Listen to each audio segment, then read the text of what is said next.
নমস্কাৰ এই মুহূৰ্তত লৈ আহিছো এটা বিগ ব্ৰেকিং নিউজ যিদিনাই অসমলৈ কা আহিব আৰু সেইদিনাই দিয়া হ'ব অসম বন্ধ পুনৰবাৰ অসম বন্ধ দিয়াৰ ভাবুকি দিছে হুংকাৰ দিছে এতিয়া বিৰোধী ঐক্য মঞ্চই কিয়নো কা আহিব বুলি আলোচনা চলি থকাৰ মাজতে আজিৰ দিনটোত ৰাজ্যৰ 16টাকৈ বিৰোধী ৰাজনৈতিক দল সংগঠন একগোট হৈছে বৈঠকত মিলিত হৈছে আৰু সেই বৈঠকতেই বিৰোধী ৰাজনৈতিক দল সংগঠনে এতিয়া সিদ্ধান্ত গ্ৰহণ কৰিছে যিদিনাৰ পৰাই অসমত কা আহিব আৰু সেইদিনাৰ পৰাই অসমত জংগী আন্দোলন গঢ়ি তোলা হ'ব আৰু সকলো লোকক ৰাজ্যবাসীক ৰাজপথলৈ ওলাই আহিবৰ বাবে আহ্বান জনাইছে আৰু সেই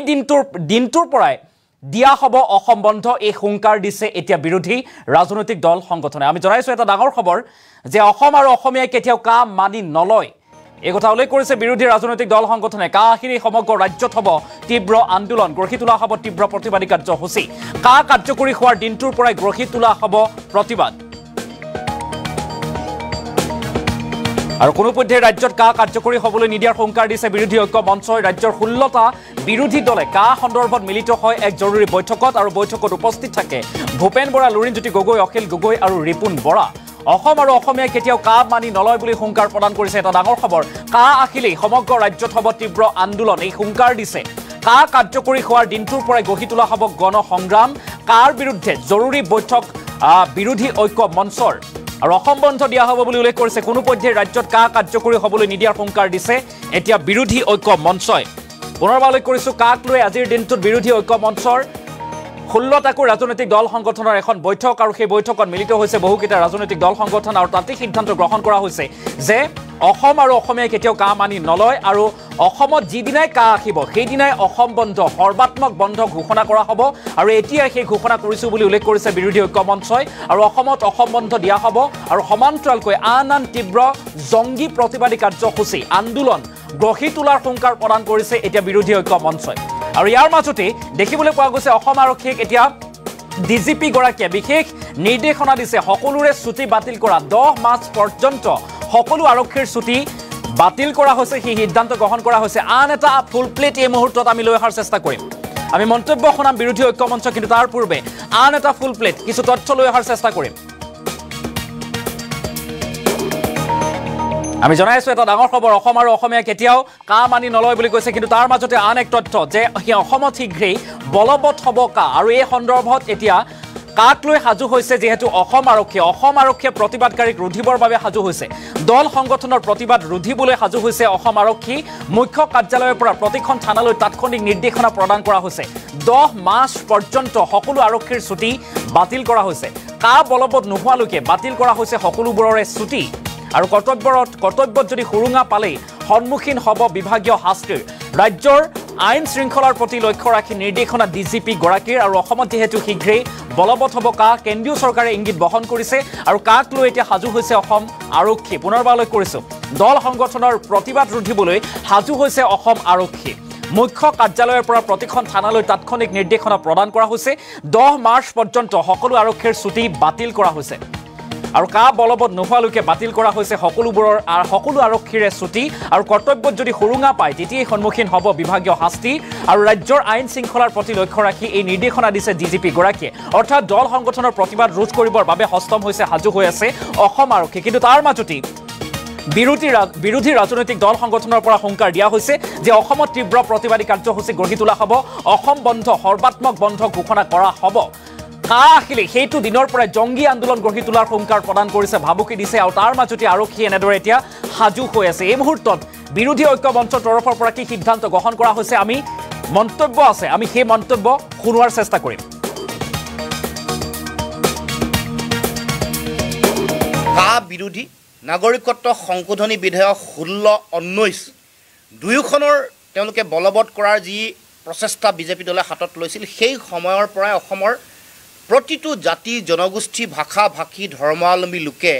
ইয়াক শক্তিশালী ৰূপত বিৰোধিতা কৰি আহিছে কেইবাটাও কথাৰ কাৰণে প্ৰথম এই আইনখন সংবিধান বিৰোধী অসম বিৰোধী প্ৰথমটো হ'ল অসম বিৰোধী অসমৰ ভৱিষ্যতৰ ভাষা কৃষ্টি সংস্কৃতি ৰাজনৈতিক অধিকাৰ আমাৰ সামাজিক ভৱিষ্যত সকলো নিহেষ কৰিব পৰা সকলো ধৰণৰ শক্তি এখন আইনত আছে গতিকে আমি অসমৰ ৰাইজে ইয়াৰ শক্তিশালী ৰূপত বিৰোধিতা কৰিছোঁ সংবিধান বিৰোধী অতি সাম্প্ৰদায়িক এখন আইন যিখনে ভাৰতবৰ্ষৰ মানুহৰ মাজত ঘৃণা সাম্প্ৰদায়িকতা বিভাজনৰ শক্তিশালী বীজ ৰোপণ কৰিব পাৰে গতিকে আমি অসমৰ জনগণ উত্তৰ পূৰ্বাঞ্চলৰ জনগণ আমি স্পষ্ট যে এইখন আইন কোনো কাৰণতে কেতিয়াও গ্ৰহণ কৰা নাই নকৰোঁ সংখ্যাৰ লেখেৰে তেওঁলোকে এখন জাপি দিছে সংখ্যা আছে কাৰণে অহংকাৰত মত্ত হৈ দেশৰ গণতন্ত্ৰৰ সাংবিধানিক কাঠামো সংবিধানৰ স্থিতি শক্তি সংবিধানৰ চৰিত্ৰ সকলোকে বুঢ়া আঙুলি দেখুৱাই তেওঁলোকে এই আইনখন জাপি দিব খুজিছে আৰু অসমৰ মানুহকো তেওঁলোকে এক ভয়াৱহ ভৱিষ্যতৰ মাজলৈ ঠেলি দিব খুজিছে গতিকে আমাৰ স্পষ্ট দৃষ্টিভংগী যে আমি এই আইনখন বিৰোধিতা কৰিছোঁ আৰু কৰিম আৰু কাইলৈ সেইকাৰণে কাইলৈ আমি ইতিমধ্যে কৈছে আমাৰ সভাপতি ডাঙৰীয়াই কৈছে কাইলৈ আমি দেশৰ ৰাষ্ট্ৰপতি আৰু প্ৰধানমন্ত্ৰীলৈ স্মাৰক পত্ৰ প্ৰেৰণ কৰি আমাৰ বিৰোধী ঐক্য মঞ্চ সকলো ৰাজনৈতিক দলৰ ফালৰ পৰা আমাৰ স্পষ্ট ৰূপত আমি কৈ দিম যে আমি কোনো কাৰণতে এখন মানিব নোৱাৰোঁ গ্ৰহণ কৰিব নোৱাৰোঁ এখন বন্ধ কৰিব লাগে অসমত ইমপ্লিমেণ্ট কৰিব নোৱাৰে ভাৰতবৰ্ষত ইমপ্লিমেণ্ট কৰিব নালাগে দ্বিতীয় কথাটো হ'ল আমি আজিৰ সভাই আমি আৰু এটা প্ৰস্তাৱ আমি ইতিমধ্যে গ্ৰহণ কৰিছোঁ সেইটো হ'ল যে আমি সভাই আজি সৰ্বসন্মতভাৱে এই আইনখনৰ আমি সকলোৱে তীব্ৰ বিৰোধিতা কৰোঁ এইটো ৰাজহুৱাকৈ পুনৰবাৰ আমি ব্যক্ত কৰিছোঁ আমাৰ প্ৰস্তাৱ দ্বিতীয় হ'ল আমি কাইলৈ স্মাৰক পত্ৰ প্ৰদান কৰিম তৃতীয় আমি যিদিনাখনেই তেওঁলোকে আমাৰ ইয়াত ইমপ্লিমেণ্ট কৰিবলৈ প্ৰচেষ্টা হাতত ল'ব আৰম্ভ কৰিব সেই দিনটোতেই এই দিনটোৰ পৰাই অসমৰ ৰাইজক জনগণক লৈ একত্ৰিত কৰি আমি ব্যাপক আমি আন্দোলন গণসংগ্ৰামৰ আমি আৰম্ভণি কৰিম পিছৰ দিনটোত ভয়াৱহ ৰূপত ব্যাপক ৰূপত যিদিনাখন গ্ৰহণ কৰিব সেইদিনাখনো হ'ব তাৰ পিছদিনাখনৰ পৰাই ব্যাপক ৰূপত সৰ্বাত্মক ৰূপত আন্দোলনৰ কাৰ্যসূচী গ্ৰহণ কৰা হ'ব তাৰ লগে লগে আমি আজি এই সভাই সমগ্ৰ অসমৰ প্ৰতিটো দল সংগঠন জাতীয় অনুষ্ঠান প্ৰতিষ্ঠান বুদ্ধিজীৱী সাংবাদিক বন্ধুসকল নাগৰিক সমাজ ৰাইজ সকলোকে আহ্বান জনাইছোঁ ছাত্ৰ ছাত্ৰী যুৱক যুৱতী কৃষক শ্ৰমিক সকলোকে সাংস্কৃতিক দল কৰ্মকৰ্তা সাংস্কৃতিক জগতৰ লগত জড়িত হৈ থকা সংগঠক ক্ৰীড়া ক্ষেত্ৰৰ লগত জড়িত হৈ থকা সংগঠক সকলোকে আহ্বান জনাইছোঁ অসম বিৰোধী অসমৰ জাতীয় জীৱনৰ প্ৰতি অতি ভয়াৱহ এইখন আইনৰ বিৰুদ্ধে আহক মাৰ বান্ধি থিয় হওক সকলোৱে ঐক্যবদ্ধভাৱে সংবিধান বিৰোধী অসমৰ ভৱিষ্যত অন্ধকাৰ দিশলৈ ঠেলি দিব পৰা আমাৰ মাটি ভেটি ভাষা কৃষ্টি সংস্কৃতি আমাৰ ৰাজনৈতিক অধিকাৰ নিষেধ কৰিব পৰা এই আইনৰ বিৰুদ্ধে সকলোৱে মাত মাতিম আমি কাৰ্যসূচী ঘোষণা কৰিছোঁ যিটো দিন গৃহীত হ'ব যিদিনাখন তেওঁলোকে ইমপ্লিমেণ্ট কৰিব সেই দিনটোততো কাৰ্যসূচী হ'বই পিছদিনাখন আমি এটা সৰ্বাত্মক বন্ধৰ কাৰ্যসূচী আজিয়ে ঘোষণা কৰিছোঁ পৰৱৰ্তী দিনটোত তাৰ পৰৱৰ্তী দিনত আমি ছেক্ৰেটেৰিয়েট সচিবালয় আমি সকলো ৰাজনৈতিক দল ঐক্যবদ্ধভাৱে জনতাক লগত লৈ ঘেৰাও কাৰ্যসূচী এটা আমি ঘোষণা কৰিছোঁ আৰম্ভণিৰে পৰা বিৰোধী নাগৰিকত্ব সংশোধনী বিধেয়ক 16-19 দুয়োখনৰ তেওঁলোকে বলবৎ কৰাৰ যি প্ৰচেষ্টা বিজেপি দলে হাতত লৈছিল সেই সময়ৰ পৰাই অসমৰ প্ৰতিটো জাতি জনগোষ্ঠী ভাষা ভাষী ধৰ্মাৱলম্বী লোকে ইয়াক শক্তিশালী ৰূপত বিৰোধিতা কৰি আহিছে কেইবাটাও কথাৰ কাৰণে প্ৰথম এই আইনখন সংবিধান বিৰোধী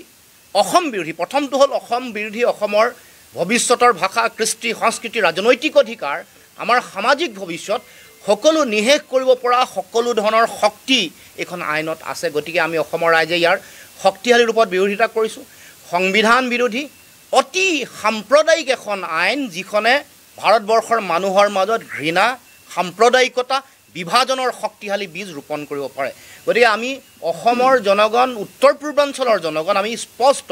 যে এইখন আইন কোনো কাৰণতে কেতিয়াও গ্ৰহণ কৰা নাই নকৰোঁ সংখ্যাৰ লেখেৰে তেওঁলোকে এখন জাপি দিছে সংখ্যা আছে কাৰণে অহংকাৰত মত্ত হৈ দেশৰ গণতন্ত্ৰৰ সাংবিধানিক কাঠামো সংবিধানৰ স্থিতি শক্তি সংবিধানৰ চৰিত্ৰ সকলোকে বুঢ়া আঙুলি দেখুৱাই তেওঁলোকে এই আইনখন জাপি দিব খুজিছে আৰু অসমৰ মানুহকো তেওঁলোকে এক ভয়াৱহ ভৱিষ্যতৰ মাজলৈ ঠেলি দিব খুজিছে গতিকে আমাৰ স্পষ্ট দৃষ্টিভংগী যে আমি এই আইনখন বিৰোধিতা কৰিছোঁ আৰু কৰিম